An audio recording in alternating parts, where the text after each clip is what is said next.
Good afternoon, and thank you for joining us for today's webinar, The Evolution of a Developmental Math Redesign, Moving from a Lecture-Based Course to a Computer-Based Model. My name is Danny Shapiro, and I'm on the marketing team here at Houghton Learning. Our speaker today is Synde Kraus, Senior Lecturer at the University of Wisconsin-Green Bay, Sheboygan Campus. After Professor Kraus received a mathematics degree from Michigan Technological University in Houghton, Michigan, she taught high school math and physics in Michigan. She earned her master's degree from Saginaw Valley University in Saginaw, Michigan.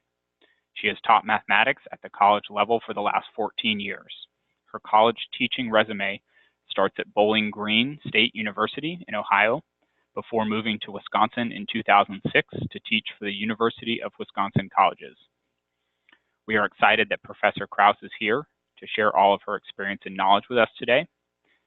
If you have questions during the webinar, please enter those into the question and answer box down at the bottom of your screen, and we will address them at the end of the talk. And on that note, I will hand it over to our presenter.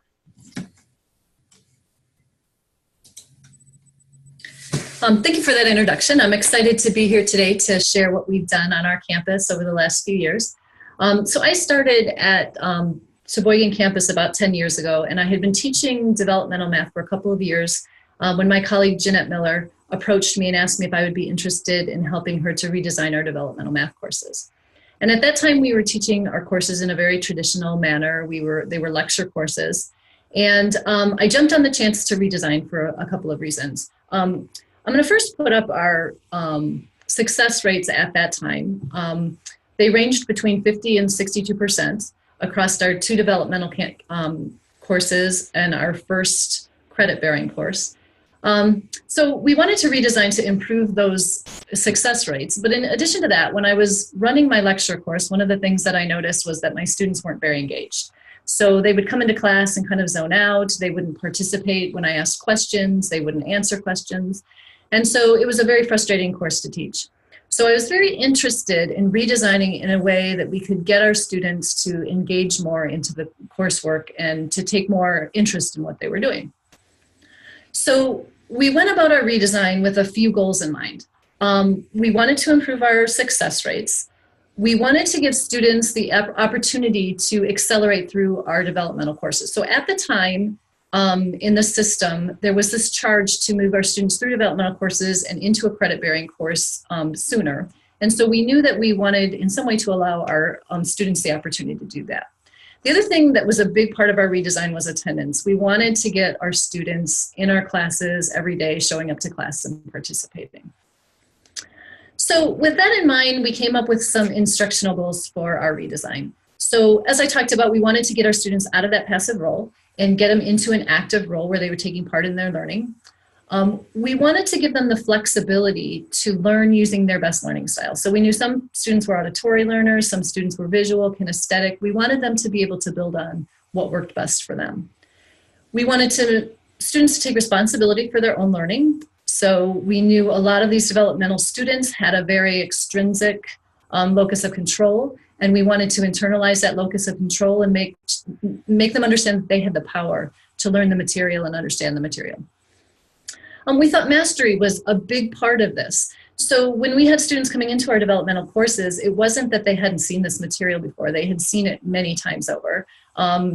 It was just that they had holes in their knowledge. So some of the things they understood very well, some of the things they didn't understand, and they didn't have this strong foundation to build upon. And so we wanted to kind of be able to fill in those holes in their knowledge and allow them to move quickly through material that they understood and take more time on that material that they didn't understand. And then of course we wanted to require students to attend class because we knew that was a big part of their success. So we settled on a modified emporium model with computer-based learning. At the time, before we redesigned, we were using computer software in our courses. It supplemented our lectures. So students were doing their homework online and submitting their homework that way. But we wanted something that did a little bit more. So we wanted to be able to have students go on the computer, enter into a learn mode, and learn from the computer. So when we started looking at several different types of software, We settled on the Hawk software because we thought it was superior to other things that were out there. The other reason that we chose this model and this software was because it allowed us a lot of flexibility. So we could go in and we can pick and choose what we wanted in that learn mode. We could add our own content to it. We can now add videos into that content and embed it into the curriculum. So we felt that it gave us a lot of flexibility to do exactly what we wanted with our course. So we chose that computer-based model because it allowed students to move at their own pace, to capitalize on moving quickly through that material that they already knew. We call it a modified emporium model because students are still scheduled into a class. So I have students that are scheduled into, for example, a Monday, Wednesday, Friday, 9 o'clock class. They are required to show up at 9 o'clock to 10 o'clock. We do take attendance and they're required to be there. So they don't have flexibility to come in and out of that course whenever they want. They are required to be in the computer lab during those times when our classes meet. We do offer open labs. I hold my office hours in the lab, so students that want to come in and do some extra work can do that. And we also have student tutors that are assigned to each section. So we have a little bit of help within the classroom. So just to give you a little idea of what our course looks like, we do not lecture at all. And in a minute, I'm going to kind of get into how we kind of evolved into this and some of the mistakes we made and how we kind of got here. And I'll talk about that a little later. But I just want to overview the course and give you an example of what it looks like right now. So students come into the classroom, they hop on the computers, and they enter into a learn mode that kind of teaches them what they're doing. And the learn mode is very interactive. So they're doing problems, they're getting feedback, they're interacting with the software. If they want to, they can watch videos that we as their instructors have created. So they see us on the screen solving problems the same way we will when we sit down and show them how to do them. At that same time, we as instructors are moving around the room. So we're constantly interacting with our students, we're answering questions, we're sitting down with them to make sure that they have that strong conceptual understanding of the material and they're not just rotely doing the problems to get them done without understanding why they're doing what they're doing. So students come in when they've successfully mastered their homework for a section, and we consider mastery 80%, so they have to get 80% of the questions correct, then they're able to move on to the next section. And every 2 or 3 sections, they take a quiz, which is also on the computer. And then when they're done with the chapter, they take a paper and pencil chapter test. So there are 6 paper and pencil tests throughout the semester. There's also a paper and pencil midterm, as well as a paper and pencil final exam.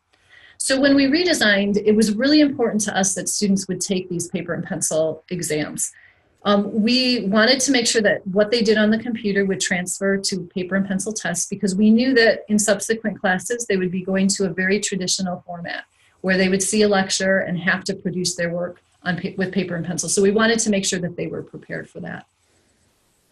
So students are given at the beginning of the semester a schedule of when they should be turning things in, when they should be taking tests, when they should be taking quizzes. But they have a lot of flexibility within that schedule to do things when they want to do it.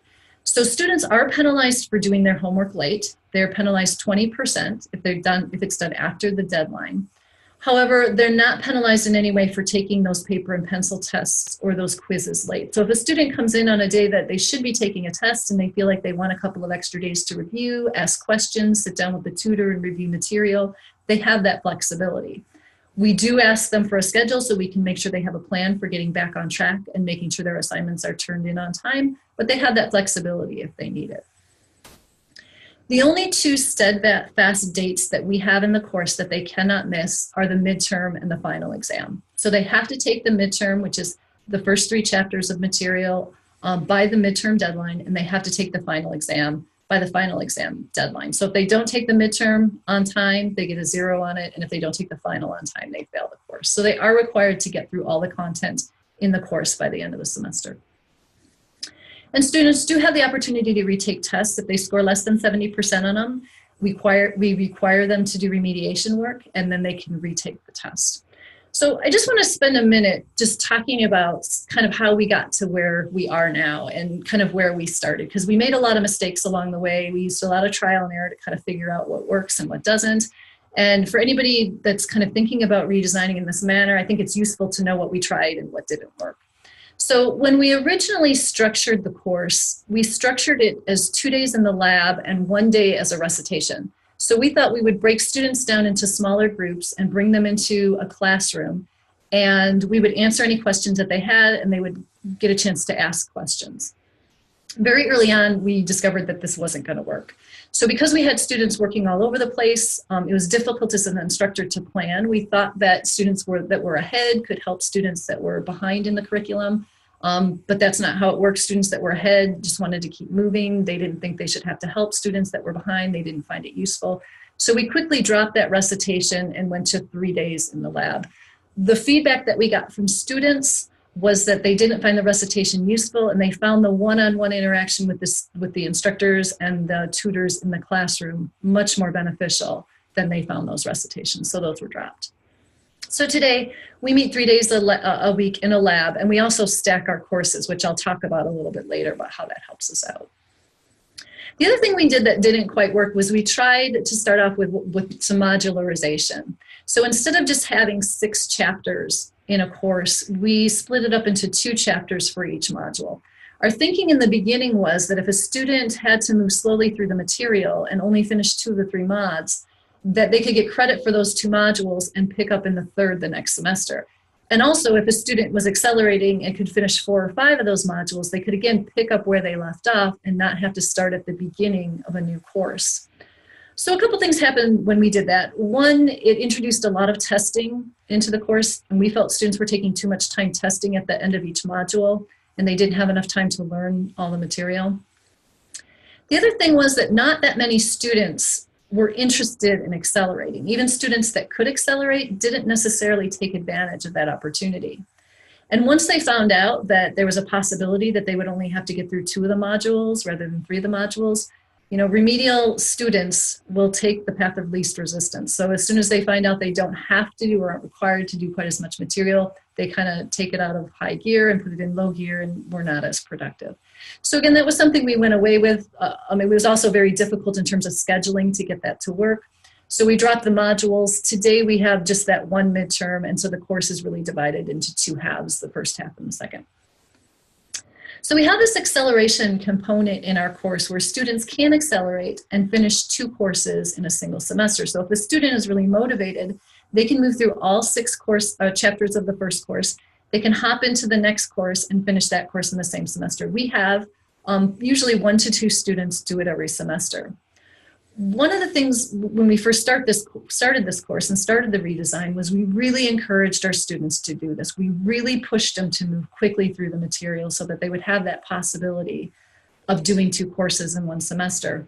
However, we quickly found out that the students were not interested.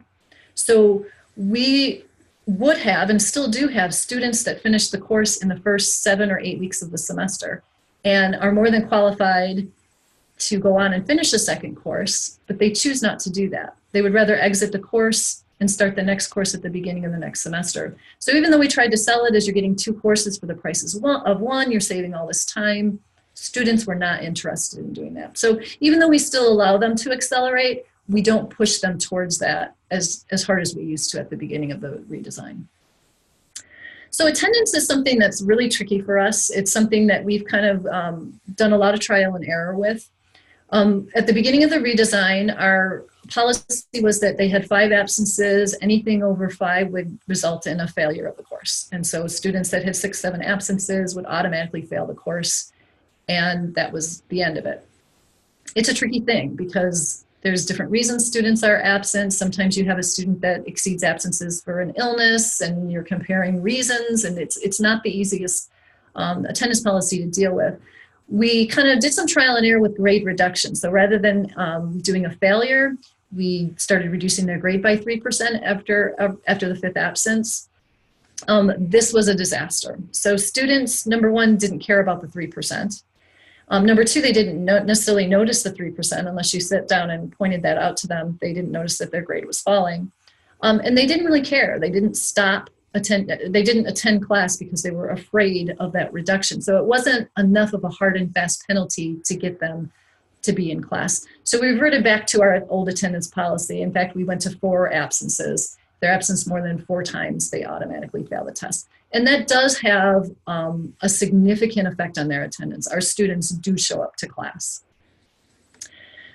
We do require our students to keep notebooks. So one of the things that we thought was important was that they still continue to communicate mathematically, that they learn how to take notes, even if they're not sitting in a lecture, they're reading on the computer or they're watching a video lecture, they still need to take notes. So we require them to keep a notebook, and they are graded on that notebook. And we've kind of added to that as we've gone along. And so one of the things we noticed very early on was that, you know, if I was lecturing in a class the day before a test, I would kind of get up and I would lecture and I would go over what was on the test and what they needed to study. Because we don't lecture, we don't have that opportunity. And so our students still needed a tool to prepare for those tests. They still needed help with that. So we've created test checklists that are designed to help students prepare for their tests. They have to do example problems, prove that they're ready for the test, and then they check those off and turn those in before they take a test, and that's part of their notebook grade. The other thing that we noticed that they needed a lot of help with was time management, and this is something that we work on a lot in our courses. So most of the students who fail our courses, it's not because they can't do the material. When they do the material, they actually do quite well on it, and when they take their tests, they do quite well on them. Most of the students that fail our classes, it's because they are behind in the content and aren't keeping up. And so they need a lot of help with the time management component. And so we created calendars that our students are required to keep. So they have to notify us every week of what they're going to do for that week, when they're going to take quizzes, where they're going to take tests. We ask them to pull those calendars out, and we discuss those calendars with them on a regular basis. So this gives us a good starting point to talk about whether their calendars are realistic, whether their goals are realistic, whether it's going to put them where they need to be at the end of the semester. And we find those calendars really help them with that time management component. And those are also part of their notebook grade. And then the other thing that we've added recently is Paul Nolting's Winning at Math book. And so that talks about a lot of math study skills. So we've introduced that into one of our courses where students are required to read and write essays. And then those are part of their notebook as well that they're graded on. So originally when we redesigned, not only did students have to master their homework, but they also had to reach mastery on their paper and pencil tests. So we originally required them to get 70% on their paper and pencil tests. If they didn't get 70%, they had to do remediation work and retake the tests. Well, what happened was, in the developmental courses, of course, you have a lot of students that have a lot of test anxiety. And what would happen was they would fail a test and we would require them to remediate. And then they were stressed out about two things. They were stressed out about retaking the test, and they were also stressed out about the fact that they were getting behind in the material and they were afraid they couldn't catch up. And so then that stress made them not do well on their second attempt. And it was this snowballing effect where we had students that we felt had a really good understanding of the material, but were struggling with the test anxiety.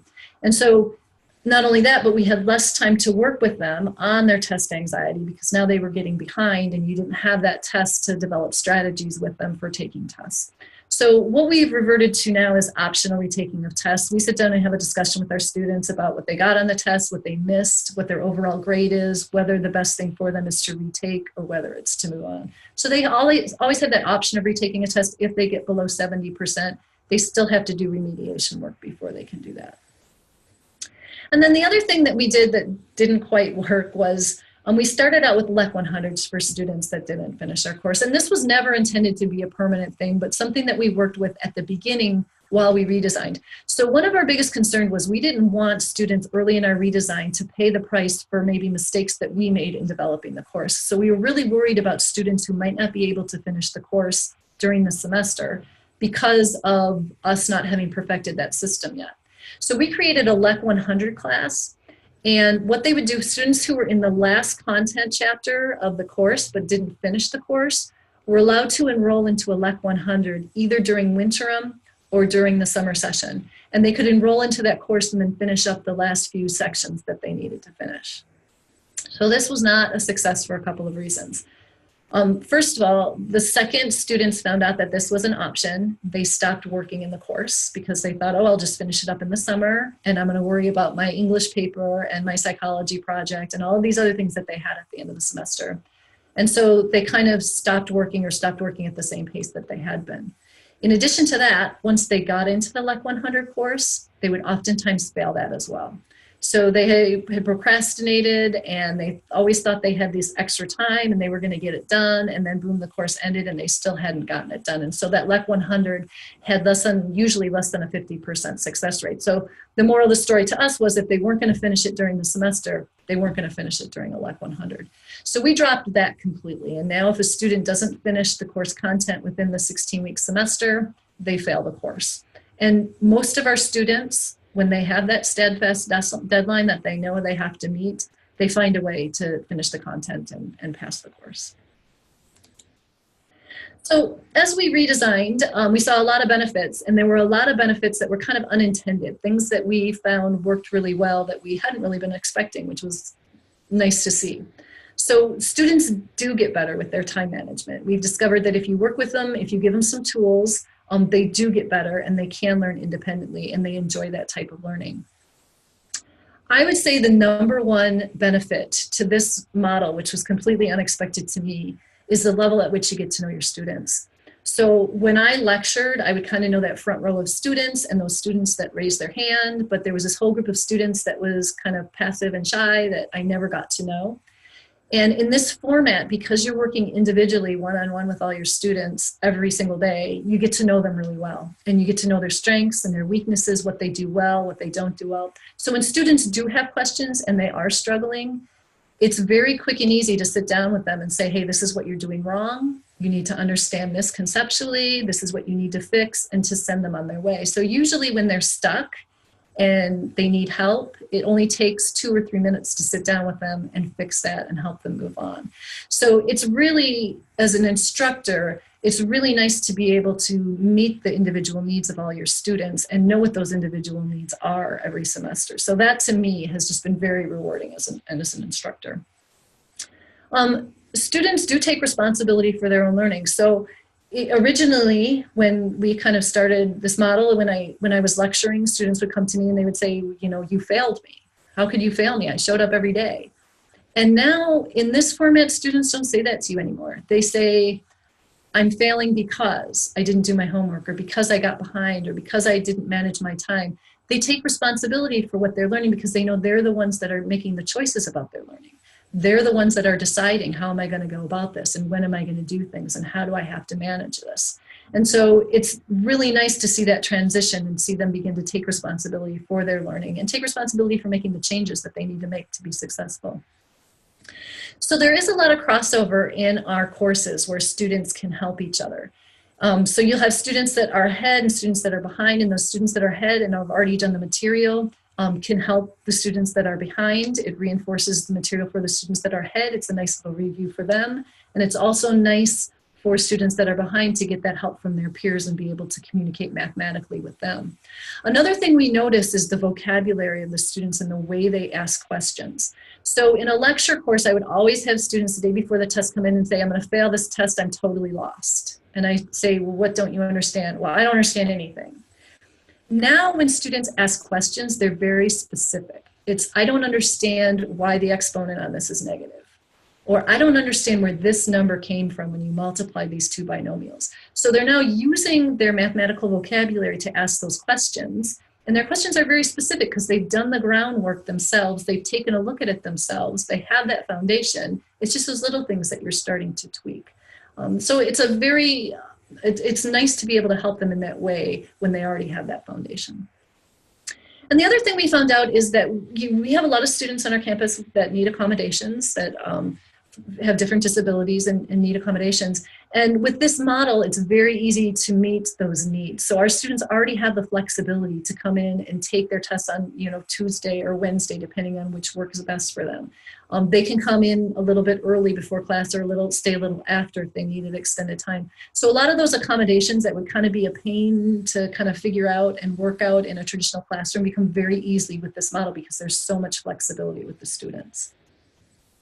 So the other thing that we're finding as things change in Wisconsin, and for those of you that may not be familiar with what's going on in Wisconsin, I work on a University of Sheboygan, of Wisconsin Sheboygan is a 2-year campus. And so 5 years ago, we were kind of an independent 2-year campus.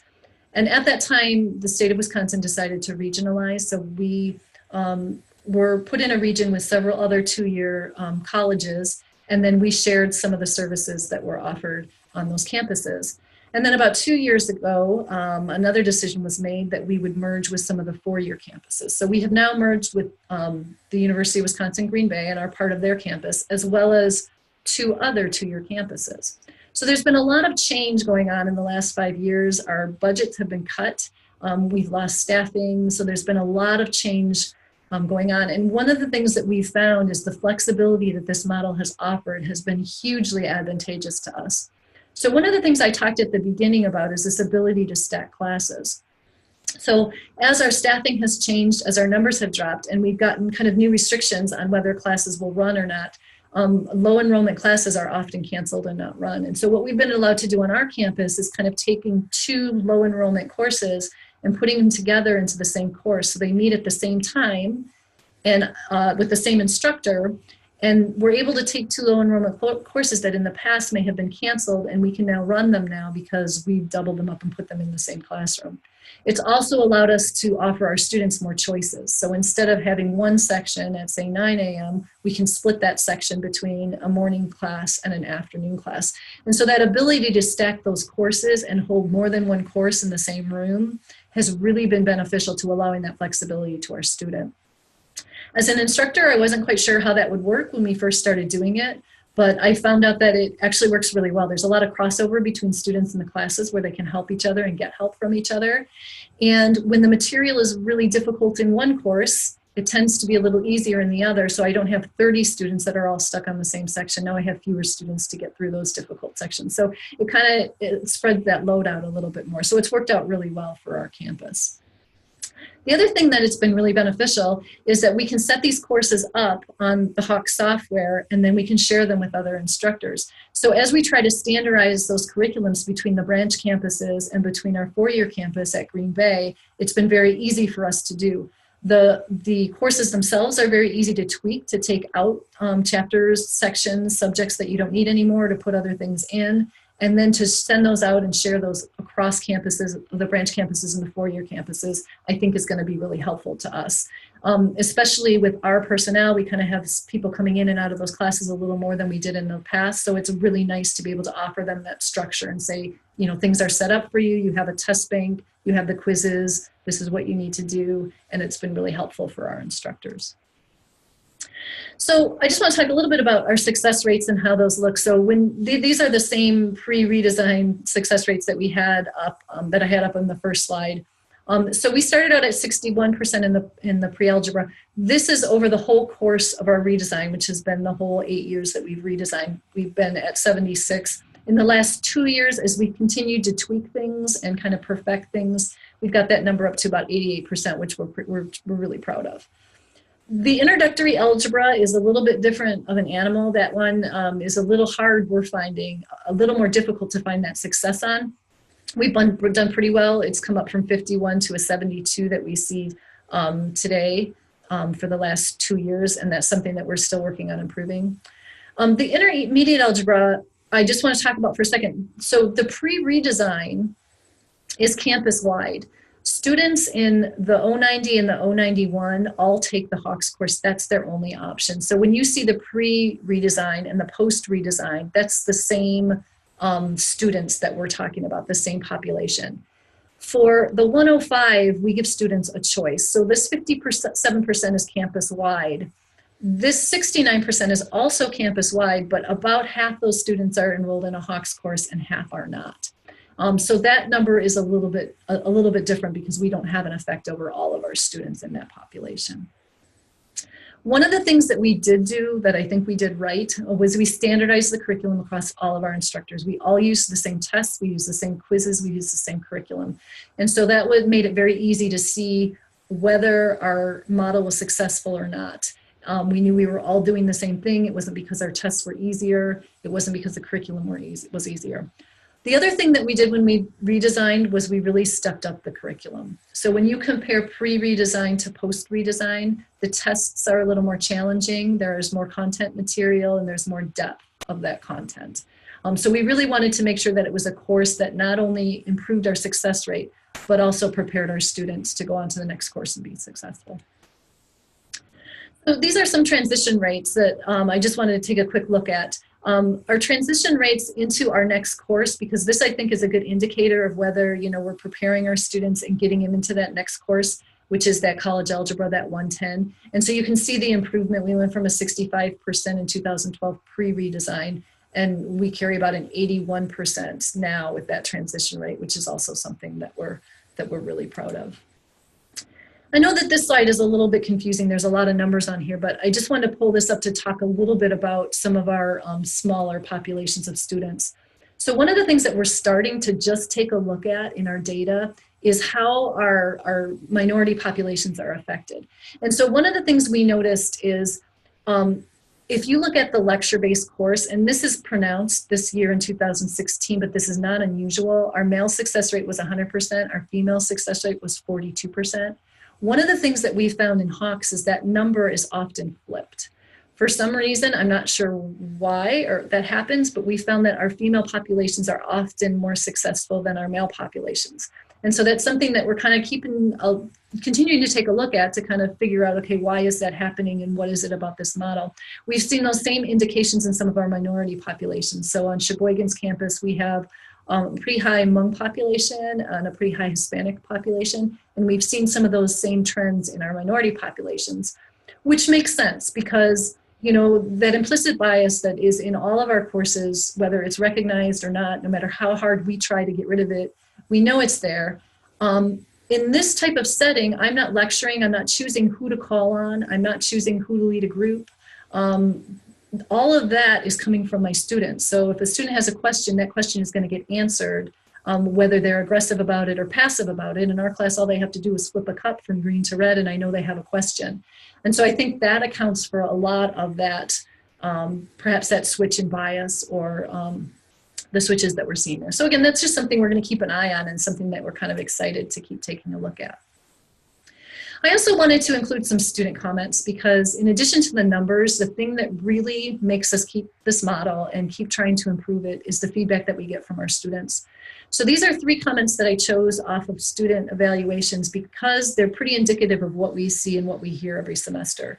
So the first one says, this course was definitely the best math course I ever had. It's more fun than sitting in lecture. I felt like I was actually engaging in class every day and learning something new, which is what you want to hear from your students, right? That they're engaged, that they're taking an active role, and that it's making a difference in their learning. The second one is something we hear a lot of as well. To be completely honest, at first I was not a huge fan of the Hawks course. It was very irritating to me to try and learn from a computer. However, as the course went on, I adjusted and began to love it. What I like about the course is I can move at my own pace. I think in comparison to my other math classes, this works better for me. I feel comfortable using the program and it was easy to get used to. It works so well for me that I've decided to take 105 on Hawks because I know I'm capable of doing my best using this program. And so that's something we hear a lot of, that at the beginning, they don't love it. It's a huge switch for them. They don't want to take that responsibility of their own, having to make decisions about their own learning. But once they get used to it and once they have that help that they need, they learn to love it and really respond to it. And then the last one, I like how Hawks is easy to access at any place or any time. I also liked how organized and how everything is easy to find. I liked how you had to do practice and certify to make sure you practice new information. I feel like if the program wouldn't have made me do all the problems, then I wouldn't have done them and wouldn't know as much as I do today. And so that's another thing that we hear about from students, is that they like the fact that they're being forced to do the work and to master the work, and that they really need that because they don't necessarily have the discipline to do it on their own. So this, I put the grading system in because I know that people always ask what the setup is there. So you can take a look at our grading and how that's set up. Students, quite a bit of their grade is based on testing and their final exam. And so that's something that, again, we work a lot on to make sure that they master it. So I hope that gives you a sense of kind of where we are today and how we got there, some of the mistakes we made and some of the progress we've made. And if you have any questions, I would love to answer them.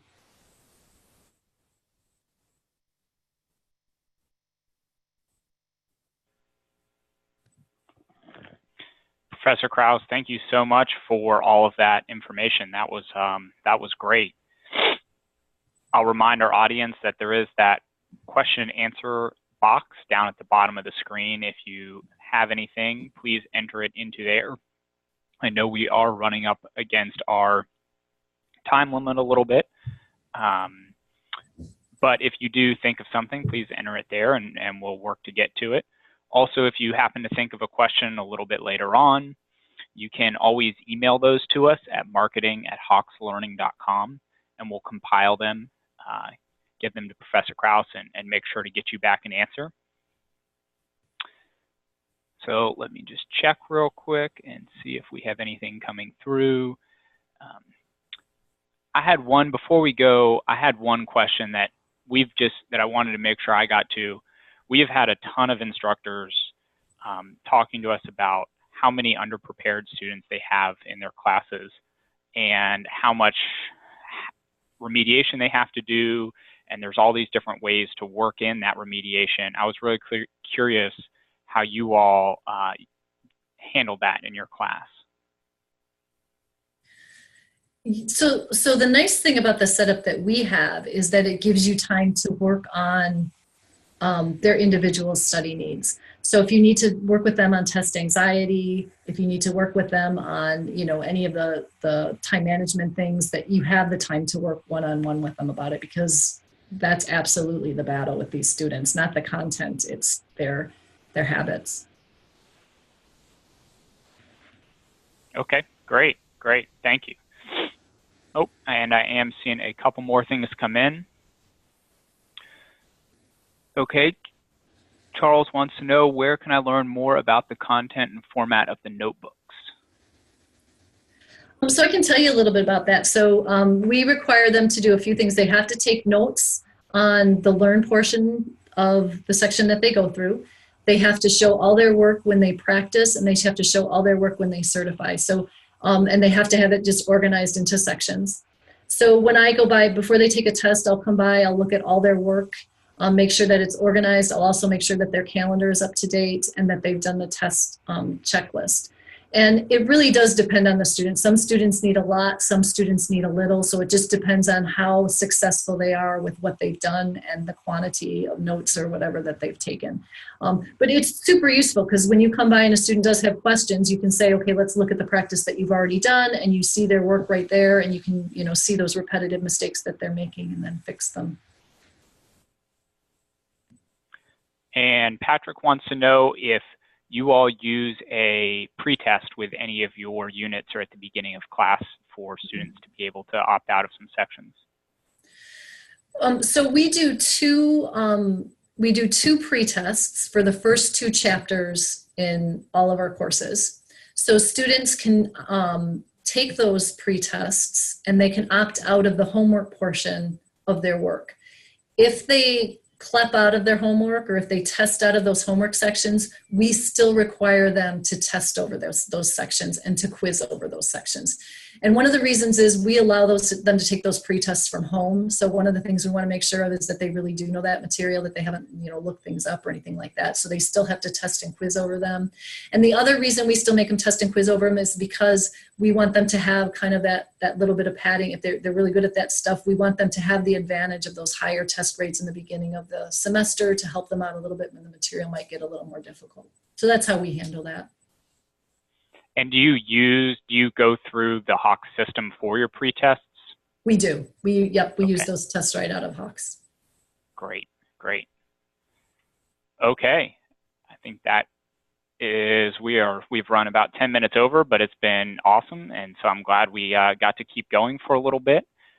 Professor Kraus, I want to thank you again for your time today and for all of this information. We'll be emailing out a link to view this webinar on demand. And you can view all of our past webinars on our blog at blog.hawkslearning.com. I hope everyone has a great rest of their day. Thank you.